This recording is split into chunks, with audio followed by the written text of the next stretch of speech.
नमस्कार। गांव धनाना, जिला सोनीपत, हरियाणा। वो शुभ दिन 8 सितंबर 1951 को इस पृथ्वी पर जगत के तारणहार, जगत गुरु तत्वदर्शी संत रामपाल जी महाराज का गांव धनाना के इस पावन धरती पर अवतरण हुआ। दोस्तों, हम इस गांव धनाना की पावन धरती को पवित्र इसलिए कह रहे हैं कि गरीबदास जी महाराज जी ने अपनी अमृतमय वाणी में कहा है कि धन नगरी, धन भूमि, धन धन करणी, धन देश, धन करणी, धन कुल, धन जहां साधु परवेश।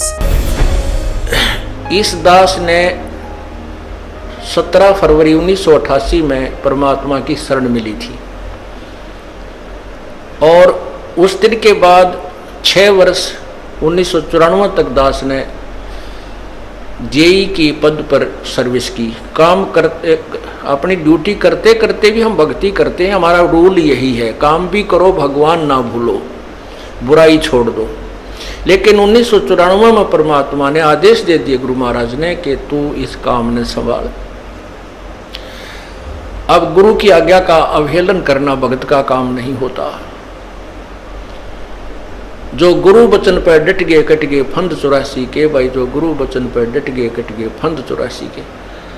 और उन्होंने अचानक मुझे बुलाकर पास बैठा लिया, कहने लगे आज से तू नाम दिया करेगा और जितने भी वर्तमान संगत थी सबको कह दिया और सबको बता देना कि जो इसको गुरु नहीं मानेगा वो मेरा कुछ नहीं होगा। मेरे पसीने आ गए कि मैं तो 2 कौड़ी का जीव, एक मजदूर आदमी, और परमात्मा ये इतना बड़ी जो है ना, इतना बड़ा जिम्मेवारी का काम। और उनके पुराने पुराने भक्त निरे थे, लाल कपड़े पहन कर बाबा जी भी बन रहे थे, उनके साथ रहा करते। उनको सबको निकाल दिया था उनकी त्रुटियां देख जाकर। हमने नहीं पता था कि हो रहा है, क्या इनका मालिक का उद्देश्य है। जब वो 104-5 साल की उम्र थी उस महापुरुष की, हमारे पूज्य गुरुदेव की, और कहा मैं तेरे साथ रहूंगा। और तीसरा शब्द एक दिन कहा था कि रामपाल तेरे सब बराबर इस संसार में संत नहीं होगा, पूरे विश्व में तेरे बराबर संत नहीं होगा। अब इस दास का और संत का के मेल था। हम तो भगत थे, दास थे, भगवान की भक्ति करते थे, अपनी नौकरी भी करते थे, बच्चे भी पालते थे। अब कहते हैं साध वचन पलटे नहीं, चाहे पलट जावे ब्रह्मंड, उनका वचन नहीं पलट सकता। उन्हें जो कह दिया सो कह दिया। तो वही ये फल गया। नहीं, हमारी तो घर के ना सुने थे। शुरू में अकेला नाम ले रहा था, बालक भी, तो बालक छोटे थे, वो तो घर जैसे कहूँ था मान जाते थे, उनकी माँ नहीं माने, फिर मेरे माता पिता नहीं माने। अगले भाई पुरानी लाग कुकर छोड़ना, बड़े साके में पा आया। फिर परमात्मा से अर्ज करी, धीरे धीरे वो समझन लागे। ना सुनते तो भी बोले जानता बावड़े की तरह। तो धीरे क्यों कान न कैसे बंद करेंगे वहाँ बैठे हुए। तो ये ऐसा निर्मल ज्ञान है, एक बार अंदर का सुबह कैसी सिरंजा जानते काम करेगी दवाई। तो धीरे धीरे कान के माध्यम से ये दवाई भेजी जाती है। और आज देख लो, रंग ला दिया परमात्मा ने। उस परम पिता पूज्य गुरुदेव जी की शब्द शक्ति से सब काम चल रहा है और कबीर परमेश्वर हमारे सिर पर रहते। तो परमात्मा उस दिन के बाद सन 1995 में इतने 21 साल के बाद इतने पाठ हम घर घर पाठ किया करते थे। 3 दिन पाठ करते थे और 1 दिन पहले जाना पड़ता था। ये दास स्वयं सेवा करता था, घर घर जाके उनके सब जहाँ हमने पाठ करने का स्थान देखना होता था उसकी सफाई करते थे।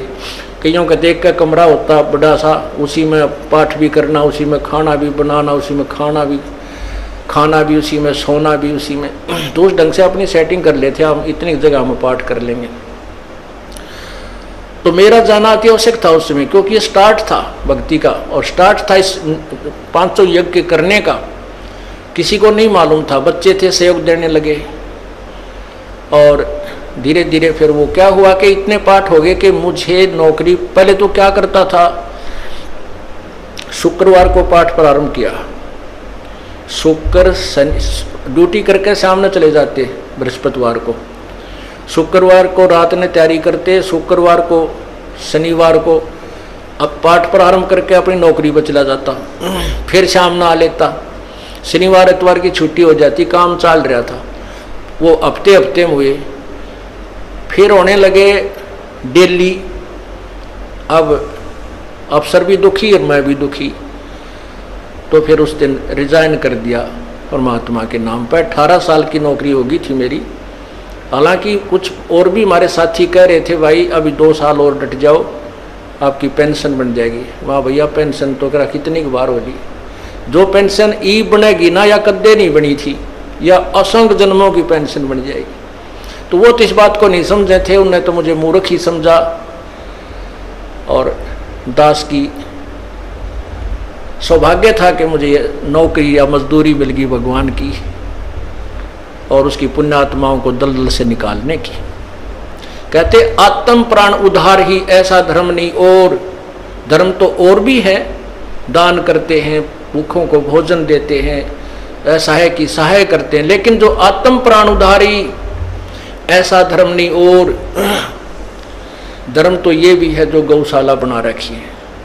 धर्म वो भी है जो चिड़िया ऊपर चुग्गा डाल देते हो पशु पक्षियों को। वो भी विकलांगों के जो ऑपरेशन वगैरह कराए जा रहे हैं वो भी धर्म है। अनाथ आश्रम है वो भी धर्म है।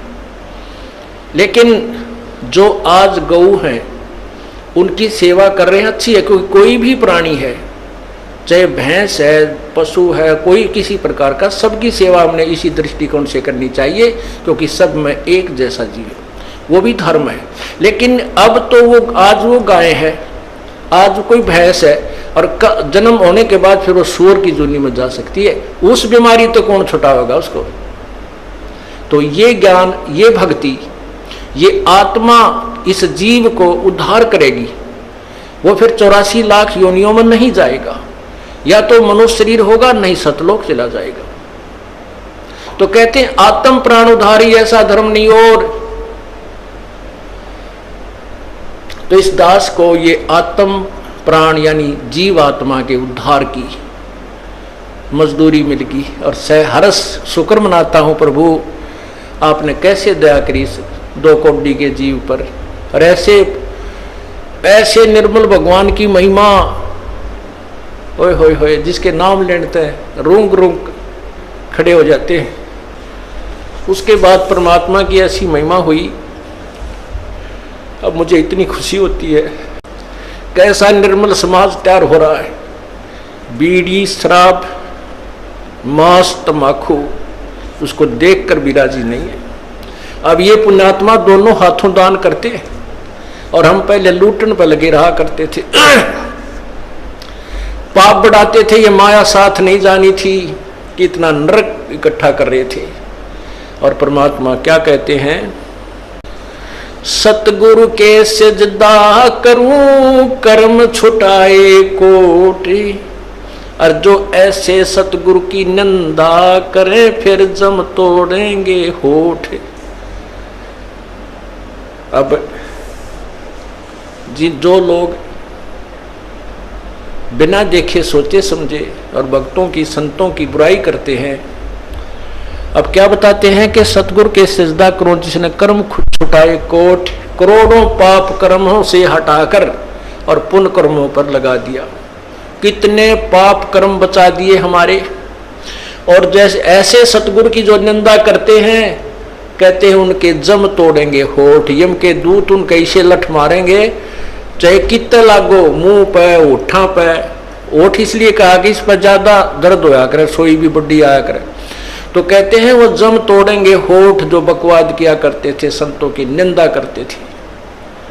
नित्यानंद जी महाराज ने यहाँ तक कहा है, भाई तू ना मानता ना, ठीक है, अपना और काम कर ले और कुछ कह सुन ले, पर संत की निंदा मत करिए, ये तेरे लिए बहुत जबरदस्त पाप बन जाएगा। लेकिन जो इस मार्ग से परिचित नहीं है, वो नादान बच्चे आग में हाथ दे देते, बिजली के तार को छू लेते, और ज्ञान होता सत्संग से, और सत्संग में ये काल नहीं आने देता। तो उस दिन के बाद परमात्मा की ऐसी रजा हुई कि बाग लाग गया भगवान का। और यही प्रार्थना करता रहा, परमात्मा तेरे बच्चे तुझे समझे पहचाने, दास को ये नौकरी दी है, इसमें सफल भी आप ही करोगे। इन लोगों ने तो आपको भी नहीं बख्शा था, जब जिसमें आप यहाँ आए थे काशी में 120 वर्ष रह कर गए, सारा जीवन आपके पीछे पड़े रहे, उन दुष्ट आत्मा स्वार्थियों ने अपने स्वार्थ के लिए जनता को सत्य ज्ञान नहीं समझने दिया और परमात्मा को बहुत यातनाएं दी गई। अब उनकी जो यातनाओं, उनके साथ जो हुए संघर्ष को देखकर इस दास का दिल डटा हुआ है कि हमारे साथ तो अभी कुछ भी ना हुआ है। जो उस परमात्मा के साथ कितना तेल के कढ़ाई में डाल दिए, कितना काट काट के घेर दिए, कितना कुएं में डाल के ऊपर तो डले ठोक दिए और फिर भी डोके न पाए। वो तो समर्थ थे और जनता कुछ नहीं बिगाड़ सकी और ना ही उनको समझ सकी। समझना चाहिए था, कुछ लोग समझे भी थे, लेकिन बाद में फिर वो ठीक ढंग से ना लगे तो भगवान ने उनको स्वयं ही रिजेक्ट कर दिया था। परमात्मा क्या बताया करते थे, कैसा ऑथेंटिक उदाहरण दिया करते थे। अपने आत्माओं क्या बताते हैं, भाई सिर साटे की भक्ति है और कछु नहीं बात, सिर के साटे पाई यो अवगत अलख अनाथ। अब शीश कैसे देना है, शीश ये नहीं भाई काट के सिर चढ़ा दे भगवान के चरणों में, ऐसे नहीं। जैसे आपको परसों के सत्संग में सुना था कि गुरुदेव को समर्पण कर दिया जाए। समर्पण का अर्थ यह है कि जो आज्ञा दें वही की जाए, चाहे वो बुरा लग रहा है चाहे अच्छा लग रहा है, उसमें हमारा हित है, अति हित होता है।